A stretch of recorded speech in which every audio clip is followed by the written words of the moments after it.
మా చెల్లె TRS party అధ్యక్షురాలు శ్రీమతి కల్వకుంట్ల కవిత గారు నిన్న పటాన్చెరులో సంగారెడ్డిలో ఏది పడితే అది మాట్లాడిపోతే ఇది మంచి పద్ధతి కాదు. భారతీయ జనతా పార్టీ నాయకులుగా సాంప్రదాయాన్ని గౌరవించేటువంటి వ్యక్తులుగా ఆడబిడ్డను గౌరవించాలనేటువంటి సదుద్దేశంతో కవిత గారు ఏం మాట్లాడినా మేము మాత్రం మర్యాదగానే మాట్లాడాలని అనుకున్నాను. ఒక ఎంపీని పట్టుకున్నామంటది ఏది పడితే అది ఉరుతాడు కదా రఘునందన్ రావు. అవసరం మరి మీ నాయన కూడా వెళ్ళింది కదా ఆంధ్రలో బిర్యానీ పెట్టలేకుంటుంది. అప్పుడు ఆడులోను మీరు ఒర్రిన రోజు మీ నాయన ఒర్రిన రోజు మీ అన్న ఒర్రిన రోజు ఆడిపోయింది ముచ్చట. తెలంగాణ ఉద్యమంలో ఎవరు ఏం ఒరిగినా కరెక్ట్ అనిపించింది కానీ ఇలా మేము మాట్లాడితే ఒరిగినట్టు కనబడుతుంది కవిత. జహీరాబాద్ ఎంపీ ఎవరో తెలియదు కవితకి. రఘునందన్ రావు జహీరాబాద్ ఎంపీ కాదనేది కూడా తెలియదు కవితకి. జహీరాబాద్ కి బుల్లెట్ ట్రైన్ అనే ముచ్చట ఎవరు మాట్లాడలేదు.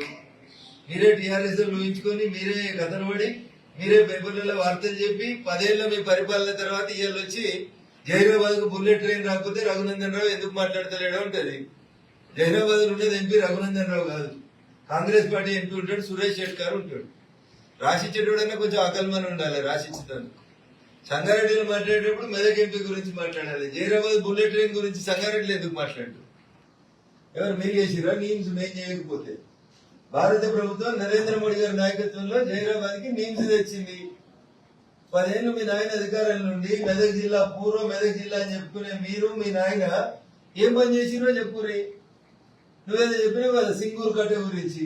మీ నాయన జోగిపేటలో ఎన్నికల సభల్లో 2014 కంటే ముందు చెప్పిండు, తెలంగాణ తెచ్చుకున్నాక నేను జోగిపేటకు వచ్చి సింగూరు కట్ట మీద కూర్చేసుకొని కూర్చుంటే సింగూరు శుద్ధి ఎట్లా కాదో చూస్తా అన్నాడు.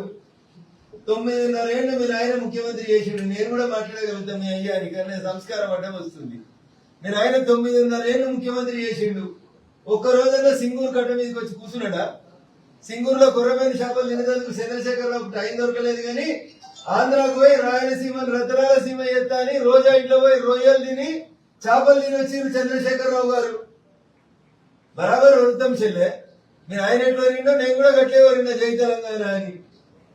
నువ్వు 7 ఏళ్ళు వెనక సిక్కొచ్చినావు మేము జై తెలంగాణ అన్న తర్వాత. ఇవాళ సంగారెడ్డికి వచ్చి జగ్గారెడ్డిని, రఘునందన్ రావుని, దామోదర్ని, ఆ రాజనరసింహ గారిని, హరీష్ రావు గారిని అందరినీ కలిపి తిరిగితే ఇవాళ మేము 4గురం తిరిగితే కవిత వార్తలాలు ఉండేందుకు చేసేటువంటి ప్రయత్నం తప్ప ఏడుంది మీ టీఆర్ఎస్? ఏడ పోటీ చేస్తావు? ఏడ గెలుస్తుంది మీ టీఆర్ఎస్? అధికారంలోకి వస్తుందట ఈమె. అధికారంలోకి వచ్చి ఉచిత విద్య ఉచిత వైద్యం ఇస్తుందంట. మాట్లాడితే నోరా మోరా అని అడగాలని ఉంది కానీ అడగలేకపోతున్నా చెల్లె, ఆడబిడ్డవు కాబట్టి. ఈమెనాడ తెల్లాపురం కూడా శాసనం కూడా కట్టేసి కొట్టుమని చెప్తున్నది. నేను అడుగుతున్నా కవిత, నువ్వు స్పందించి నీకు చేతనైతే. నేను టీఆర్ఎస్ పార్టీ జిల్లా అధ్యక్షుడు ఉన్నప్పుడు నిన్ను తెల్లాపూర్ తోలుకొచ్చిన. తెల్లాపూర్లో ఒక శాసనం చూపించిన నీకు. ఇది తెల్లాపురం కాదు తెలంగాణపురం అని పేరు మార్పిస్తా అని సవాల్ చేసిపోయినావు. ఆ ఊరు పేరు తెలంగాణపురం అని శిలల మీద రాసినటువంటి శిలల్ని తీసుకొచ్చి కవితను తీసుకొచ్చి చూపించిన నిజామాబాద్ ఎంపీ ఉన్నప్పుడు. అంతకు ముందు ఏమైంది మరి? మీ నాయన ముఖ్యమంత్రి ఉన్న 10 ఏళ్లలో తెల్లాపూర్ పేరుని తెలంగాణపురంగా మార్చడం చేతగాని నువ్వు వచ్చి ఉచిత విద్య ఉచిత వైద్యం ఇవ్వకపోతే తెల్లాపూర్ లో తెలంగాణ శాసనాన్ని కట్టేసి కొట్టూరు ఏం చెప్తున్నావు? పేరు మారడానికి ఏం చేయాలి చెల్లె? 10 ఏళ్ళు అధికారులు ఉన్నావు కదా, ఆ రోజు ఎందుకు కళ్ళకి పొరలు వచ్చినాయి? ఎందుకు నాయన సింగూరు కట్ట మీద పోయి కుర్చీ చేసుకుందామని ఎందుకు మాట్లాడలేదు కవిత అని అడుగుతున్నా. ఎందుకు తెల్లాపూర్ పేరుని తెలంగాణపురంగా మార్చలేదు కవిత అని అడుగుతున్నా. నీకు జహీరాబాద్ ఎంపీ ఎవడో తెలియదు, మెదక్ ఎంపీ ఎవడో తెలియదు. రఘునందన్ రావు టీఆర్ఎస్ వాళ్ళతోటి హరీష్ రావు తోటి కుమ్ముక్కడు. ఉదయాలు మాట్లాడుతురా, బాడీలు మాట్లాడుతురా, రాత్రి మాట్లాడుతురా, ఓసి నుండి మాట్లాడుతురా, ఓసి లేక మాట్లాడుతురా.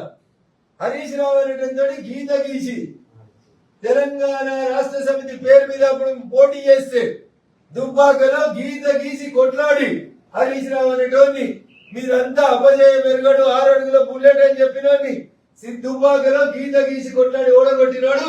తెలంగాణ రాష్ట్రంలో ఎవడని ఉన్నాడంటే అది రఘునందన్ రావే. నీకు మీ బావకు పడకపోతే మీరిద్దరు ఏమైనా చేసుకోండి. బావ మరదల్లో ముచ్చట్లు ఏమనుంటే మీరిద్దరు పెట్టుకోండి. మధ్యలో నన్ను ఎందుకు లాగుతున్నావు మీ బావ పంచాయతీలకి? సింగూరు చక్కగా కాకపోతే మీ బావం తిట్టు, రాష్ట్ర ముఖ్యమంత్రి ఉన్నందుకు మీ నాయనని తిట్టు. 9.5 ఏళ్లలో ఉమ్మడి మెదక్ జిల్లాలో ఒక్క జిల్లా పరిషత్ సమావేశానికి వచ్చిన ముఖ్యమంత్రి హోదాలో చెప్పురి. 5 కోట్లు పెట్టి బస్సు కొన్నాడు మీ నాయన, ప్రభుత్వ సొమ్ము పెట్టి. ఎన్నడైనా బస్సు వేసుకొని వచ్చిన మెదక్ జిల్లా ఎట్లుంది ఒక్కరోజు వచ్చి చూసిండా చెప్పుండ్రి. ఇవేం చెప్పడం చేత కాదు కానీ అందరినీ కలిపి తింటే వీళ్ళందరూ నోరు మళ్ళీ పొద్దుగల వేసిన తింటే 4 రోజులు నా పేరు పేపర్లలో కనబడుతుంది అనుకుంటుంది చెల్లె. ఏముందని తిట్టాలి చెల్లె? నేను ఓ ఎమ్మెల్యేవా, ఓ ఎంపీవా, ఓ మంత్రివా? ఏమున్నావని తిట్టాలి ఇవాళ? నేను ఏం చేసినావని తిట్టాలి? నిన్ను 10 ఏళ్ళు మీ నాయన అధికారాలు ఉంటే ఎన్నడైనా సిద్ధపడకకు వచ్చినవా? ఎన్నడైనా సిద్దిపేటకు వచ్చినవా? మీ నాయన జరిగిన దుబ్బాకకు వచ్చినవా? ఏం చేసినావు ఈ మెదక్ జిల్లాకి? నువ్వు ముఖ్యమంత్రి బిడ్డగా మెదక్ జిల్లా రాజకీయాలలో గాని మెదక్ జిల్లా అభివృద్ధిలో గాని నీ పాత్ర ఏందో చెప్పు, నేను మాట్లాడతా.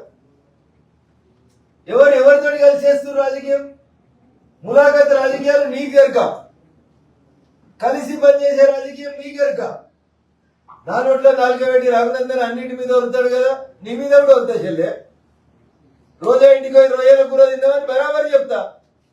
మమతా బెనర్జీ దగ్గరికి పోయి పైసలు ఇచ్చినని చెప్తా.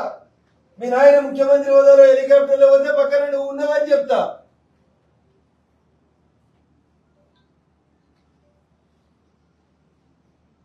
ములాఖత్ రాజకీయం రఘునందన్ రావు ఎన్నడూ చేయలేదు, ఎవరితోటి ములాఖత్ కాలేదు. రఘునందన్ రావు మైపాల్ రెడ్డితో కలిసి రాజకీయం చేస్తాడు, నువ్వెవరితో కలిసి చేస్తావు చెల్లె? నీ రాజకీయం ఏంది? నువ్వు ఎవరెవరితో కలిసి చేస్తున్నావు రాజకీయం? నీ టీఆర్ఎస్ పార్టీ ఎవరితో పొత్తులో పెట్టుకొని నడిపిస్తున్నావు? నీ పైసలు ఎక్కడి? నీ పంచాయతీ ఎక్కడిది? జై తెలంగాణ వచ్చి లేకపోతే తెలంగాణ జాగృతి పెట్టినప్పుడు నువ్వు ఎట్లుంటివి? ఇవాళ ఎట్లున్నావు చెల్లె? ఒకటని 4 పడితే మంచిగా ఉండదు. ఒకటి చెయ్యి రఘునందన్ దిక్కు ఒక ఏళ్ళు చూపిస్తే బరాబరి 4 ఏళ్ళు రిప్లై ఇస్తాయి రఘునందన్ వైపు నుంచి. ఒరుడైంది భాష మర్యాద ఉంటే మేము కూడా మర్యాద ఉంటాం చెల్లె. ఒక ఎంపీ రఘునందన్ ఉన్నాడు కదా, ఒరుతాడు కదా, దేని మీద పడితే దాని మీద బరాబర్ ఒరుతాం. మేము తెలంగాణలో ఒరి తెలంగాణ తెచ్చినాం. మేము ఎవరితో లాలూచి పడి తెలంగాణ తేలేదు. తెలంగాణ వచ్చిన తర్వాత కూడా లాలూచి పడకుండానే రాజకీయం చేస్తున్నాం. లాలూచి అనే పదానికి ఏమైనా అర్థం ఉంటే అది మీరు చేసిరు, మీ కుటుంబం చేసింది తప్ప ఇంకొకటి ఎవరు రాజకీయాలలో లాలూచి పడలేదు. టిఆర్ఎస్ అధికారంలో ఉన్న రోజులు మెదక్ జిల్లాకి చంద్రశేఖరరావు గారు లేదా కేటీఆర్ గారు లేదా నువ్వు లేదా మీ బావ హరీష్ ఏం చేసిందో చెప్పి చర్చ పెడతా. నేను ఏం చేసిండు మా దుబ్బాకకు చెప్పు. ఒక్క మండల కేంద్రంలో కనీసం డివైడర్ రోడ్ ఇవ్వలే 10 ఏళ్లలో మీరు. రాయపూర్లో పోలీస్ స్టేషన్ కిరాయి బంగ్లాలో ఫస్ట్ ఫ్లోర్ లో 2 రూమ్లలో ఉంటది. మీ నాయన ప్రాతినిధ్యం వహించే గజ్వేల్కి 10 కిలోమీటర్ల దూరం ఉంటది రాయపూర్. 10 సార్లు అడిగిన పోలీస్ స్టేషన్ కి జాగించి బంగ్లాకు పైసలు ఇవ్వని. మధుకూకులో మీ ఫామ్ హౌస్ కోసం పోలీస్ స్టేషన్ కట్టిండు మీ నాయన.